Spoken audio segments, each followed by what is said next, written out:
ഒരു DNA report. അത് തുറന്ന നിമിഷം അവിടെയുണ്ടായിരുന്ന ഓരോരുത്തരുടെയും മുഖഭാവം മാറി.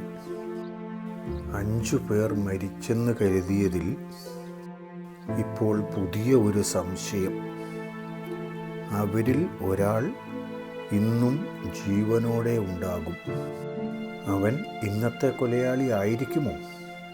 കൊലയാളി എന്ന ക്രൈം നോവലിൻ്റെ 30-ാം ഭാഗത്തിലേക്ക് സ്വാഗതം. രചനയും അവതരണവും ഇമ്മാനുവൽ. ഫോൺ റിങ് ചെയ്തത് കേട്ട് ഡിസ്പ്ലേയിലേക്ക് നോക്കിയതാണ് ജീവൻ. അല്പസമയത്തിന് ശേഷമാണ് മറ്റുള്ളവരോട് പറഞ്ഞത്. DNA പരിശോധനയുടെ റിപ്പോർട്ടാണ് വന്നിരിക്കുന്നത്. എല്ലാവരും പ്രതീക്ഷയോടെ കാത്തിരുന്നതാണല്ലോ ആ DNA റിപ്പോർട്ട്. അതിൽ അവരുടെ പ്രതീക്ഷയ്ക്ക് അനുസരിച്ചാണ് കാര്യങ്ങൾ വരുന്നതെങ്കിൽ പിന്നെ അന്വേഷണത്തിൻ്റെ ദിശ മാറ്റേണ്ടതില്ല. നേരത്തെ നിശ്ചയിച്ചതുപോലെ തന്നെ മുന്നോട്ട് കൊണ്ടുപോയാൽ മതി. അല്ലെങ്കിലാണ് കാര്യങ്ങളെല്ലാം കുഴഞ്ഞു മറിയാൻ പോകുന്നത്. എല്ലാവരും ആകാംക്ഷയോടെ ജീവൻ ജോസിൻ്റെ മുഖത്തേക്ക് തന്നെ നോക്കി. ജീവൻ അപ്പോൾ തന്നെ ആ സന്ദേശം അവരുടെ ഗ്രൂപ്പിലേക്ക് ഇട്ടുകൊടുത്തു. അതോടെ എല്ലാവരും ആകാംക്ഷയോടെ ആ റിപ്പോർട്ടിനെ പറ്റി പഠിക്കാൻ തുടങ്ങി. പ്രാഥമികമായി അതിൽ എഴുതിയിരിക്കുന്ന കാര്യങ്ങൾ ഇപ്പോൾ സമർപ്പിച്ചിരിക്കുന്ന അസ്ഥികളും തലയോട്ടികളും 4 പേരുടേതാണ് എന്നാണ്. അതിൽ ഒന്ന് 50 വയസ്സിന് മേൽ പ്രായമുള്ള ഒരു സ്ത്രീയുടേതാണ്. അവരുടെ മുഴുവൻ അസ്ഥികളൊന്നും ലഭിച്ചിട്ടില്ല. കിട്ടിയതിൽ കുറച്ച് അവരുടേതാണ്. പിന്നീട് ലഭിച്ചതിൽ 2 തലയോട്ടികളും കുറച്ച് അസ്ഥികളും 20-നും 30-നും ഇടയിൽ പ്രായമുള്ള പുരുഷന്മാരുടേതാണ്. അവസാനമായി ഉള്ളത് 30-ന് താഴെ പ്രായമുള്ള ഒരു സ്ത്രീയുടേതാണ്. അവരുടെയും അസ്ഥികൾ മുഴുവനും കിട്ടിയിട്ടില്ല. കിട്ടിയത് വെച്ച് 4 പേരുടെ അല്ലാതെ മറ്റാരുടെയും അസ്ഥികൾ ആ കൂട്ടത്തിലില്ല. എല്ലാവരും റിപ്പോർട്ട് നോക്കിക്കഴിഞ്ഞു എന്ന് മനസ്സിലാക്കിയപ്പോൾ ജീവൻ ചോദിച്ചു, റിപ്പോർട്ട് നോക്കി പഠിച്ചു കഴിഞ്ഞല്ലോ, ഇനി പറഞ്ഞു, എന്താണ് നിങ്ങളുടെ നിഗമനം? അത് വളരെ വ്യക്തമല്ലേ? നമ്മുടെ കണക്കുകൂട്ടൽ പോലെ തന്നെ അതിൽ ഒരാൾ, അതായത് ഏറ്റവും പ്രായം കുറഞ്ഞയാൾ, രക്ഷപ്പെട്ട് കാണാനാണ് സാധ്യത മുഴുവൻ. അങ്ങനെയാണെങ്കിൽ ഇപ്പോൾ അവൻ വളർന്നു വലുതായിട്ടുണ്ടാകും. മിക്കവാറും കൊലയാളി അവൻ തന്നെ ആയിരിക്കുകയും ചെയ്യും.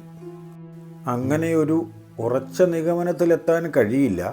എങ്കിലും സാധ്യത മുഴുവനും അതിലേക്കാണ് വിരൽ ചൂണ്ടുന്നത്. എല്ലാ അഭിപ്രായങ്ങളും കേട്ട് കഴിഞ്ഞതിന് ശേഷമാണ് ജീവൻ ജോസ് മറുപടി പറഞ്ഞത്. ഇത്രയും നേരവും മൗനം പാലിച്ച് എല്ലാവരുടെയും മറുപടിയെപ്പറ്റി പഠിക്കുകയും ചെയ്തു. നിങ്ങളുടെ സംശയം പൂർണ്ണമായും ശരിയാവുകയില്ല എങ്കിൽ പോലും അതിന് സാധ്യതയുണ്ട്. കരിങ്കുണ്ട് പോലുള്ള ഒരു വനത്തിൽ ഒരാളുടെ ജഡം ഒരു സ്ഥലത്ത് കൊണ്ടിട്ടാലും അത് അവിടെയോ അതിൻ്റെ അടുത്ത പ്രദേശത്ത് പോലുമോ കിടക്കണം എന്നൊരു നിർബന്ധവുമില്ല. കാട്ടുപന്നിയെ പോലുള്ള മൃഗങ്ങൾ കൂട്ടത്തോടെ ചിലപ്പോൾ അത് മറ്റ് സ്ഥലങ്ങളിലേക്ക് കൊണ്ടുപോയി എന്നിരിക്കും. നമുക്ക് എത്തിപ്പെടാൻ കഴിയാത്ത സ്ഥലങ്ങൾ പോലും കരിങ്കുണ്ട് വനത്തിലുണ്ട്. അതുകൊണ്ട് ഉറപ്പിക്കാൻ കഴിയില്ല. അവിടേക്കെങ്ങാനുമാണ് ചാക്കുകെട്ട് അതേപടി വലിച്ചുകൊണ്ട് പോയതെങ്കിൽ പിന്നെ നമുക്ക് എങ്ങനെ ആ ആളിൻ്റെ അസ്ഥി കിട്ടും? എങ്കിലും ഇപ്പോൾ കിട്ടിയതിൽ ഒരു സാധ്യതയുണ്ട് താനും. അടുത്ത നീക്കത്തിനെ പറ്റി വിരുദ്ധങ്ങളായ അഭിപ്രായമായിരുന്നു അവർക്കിടയിൽ ഉണ്ടായിരുന്നത്. എന്നാൽ എല്ലാവരും ഏതാണ്ട് ഒരു കാര്യത്തിൽ യോജിക്കുന്നു. ഫോറസ്റ്റുകാരെ വീണ്ടും ഒരിക്കൽ കൂടി കാണേണ്ടി വരും എന്ന കാര്യത്തിൽ. അവിടെ നിന്നും അങ്ങനെ ഒരാൾക്ക് പാതി ജീവനോടെ രക്ഷപ്പെടാനുള്ള സാധ്യതകൾ എന്തെങ്കിലും ഉണ്ടോ എന്നറിയണം. മനുഷ്യരിൽ നിന്ന് തന്നെ എന്തെങ്കിലും തരത്തിലുള്ള സഹായം ലഭിക്കാനുള്ള സാധ്യതയുണ്ടോ എന്നാണ് പ്രധാനമായും അറിയേണ്ടത്. അതായത് വനത്തിനുള്ളിൽ എവിടെയെങ്കിലും വല്ല ആദിവാസി കോളനികളോ മറ്റോ ഉണ്ടോ, അല്ലെങ്കിൽ അതുവഴി സ്ഥിരമായി വല്ല യാത്രക്കാരും ഉണ്ടോ, നായാട്ടുകാരെങ്കിലും സ്ഥിരമായി വരാറുണ്ടോ എന്നൊക്കെയാണ് പ്രധാനമായും അറിയേണ്ടത്. സ്ഥിരമായി വരുന്ന നായാട്ട് സംഘങ്ങളും മറ്റോ ഉണ്ടെങ്കിലും അങ്ങനെ ഒരാൾക്ക് രക്ഷപ്പെടാനുള്ള സാധ്യതയുണ്ടാകും. എന്താണെങ്കിലും ഫോറസ്റ്റുകാരെ കണ്ടാൽ ചിലപ്പോൾ എന്തെങ്കിലും ഒരു സൂചന കിട്ടിയേക്കും. അങ്ങനെയുള്ള വഴികളിലൂടെ തിരഞ്ഞാണല്ലോ നമ്മളിപ്പോൾ ഇവിടെ വരെ എത്തിയത്. അങ്ങനെ തന്നെ നമുക്കിനിയും മുന്നേറാൻ കഴിയും എന്നാണ് എൻ്റെ പ്രതീക്ഷ. ജീവൻ ജോസ് പറഞ്ഞ നിർദ്ദേശത്തിനോട് അവരെല്ലാവരും യോജിച്ചു. അങ്ങനെയാണെങ്കിൽ റേഞ്ചർ ധനപാലനെ വിളിച്ച് എത്രയും വേഗം തന്നെ അങ്ങനെ ഒരു ചർച്ചയ്ക്കുള്ള സൗകര്യം ഒരുക്കിയാൽ മതിയല്ലോ. അതിനായി കൂടുതൽ സമയം സംശയിച്ചു നിൽക്കേണ്ട കാര്യമില്ല. വെറുതെ സമയം കളയുകയും വേണ്ട. റേഞ്ചർ ധനപാലൻ എന്തു സഹായവും ചെയ്യാൻ തയ്യാറാണ്. അപ്പോൾ പിന്നെ നമ്മൾ സഹായം ചോദിക്കാൻ മടിക്കേണ്ട കാര്യമില്ലല്ലോ. അഭിപ്രായം രഞ്ജിത്താണ് പറഞ്ഞത്. അതിനോട് എല്ലാവരും യോജിച്ചു. അപ്പോൾ ജീവൻ ജോസ് വേറൊരു കാര്യം കൂടി പറഞ്ഞു. ഇതിന് മുൻപത്തെ കൊലപാതകം കഴിഞ്ഞിട്ട് ഇപ്പോൾ ദിവസങ്ങൾ കുറേയായി. ഇതുവരെയുള്ള പ്രവണത വെച്ച് നോക്കുമ്പോൾ അധിക ദിവസങ്ങൾ കഴിയുന്നതിന് മുൻപ് തന്നെ ആരെങ്കിലും ഒരാൾ കൂടി കൊല്ലപ്പെട്ടേക്കാം. സാധ്യതയുള്ള 1-2 പേർ നമ്മുടെ ലിസ്റ്റിൽ ഇപ്പോൾ ഉണ്ടല്ലോ.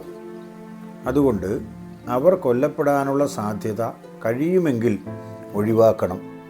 അവർക്ക് മേൽ ഒരു നിരീക്ഷണം ഏർപ്പെടുത്തുന്നതിനെപ്പറ്റി നിങ്ങളുടെ അഭിപ്രായം എന്താണ്? പറഞ്ഞതിൽ കുറച്ച് കാര്യങ്ങളൊക്കെ മാത്രമേ ബാക്കി 3 പേർക്കും കത്തിയുള്ളൂ. മോഹനൻ സാറുമായി ജീവൻ നടത്തിയ സംസാരങ്ങൾ അവർ 3 പേരും കേട്ടിട്ടില്ലല്ലോ. സാധ്യതയുള്ള 2 പേരുടെയും പേരുകൾ ജീവൻ ജോസ് അവർക്ക് മുൻപിൽ വെച്ചു കൊടുത്തു.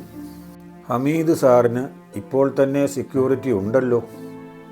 അതിന് പുറമെ മറ്റൊരു സെക്യൂരിറ്റി കൂടി അദ്ദേഹം സമ്മതിക്കില്ല. അദ്ദേഹം അറിയാതെ ഒരു സംരക്ഷണം കൊടുക്കാൻ നമ്മുടെ ആരെയും നിയമിക്കാനും കഴിയില്ല. മറ്റെന്തെങ്കിലും വഴി നമുക്ക് കണ്ടുപിടിക്കാൻ കഴിയുമോ എന്ന് നോക്കണം.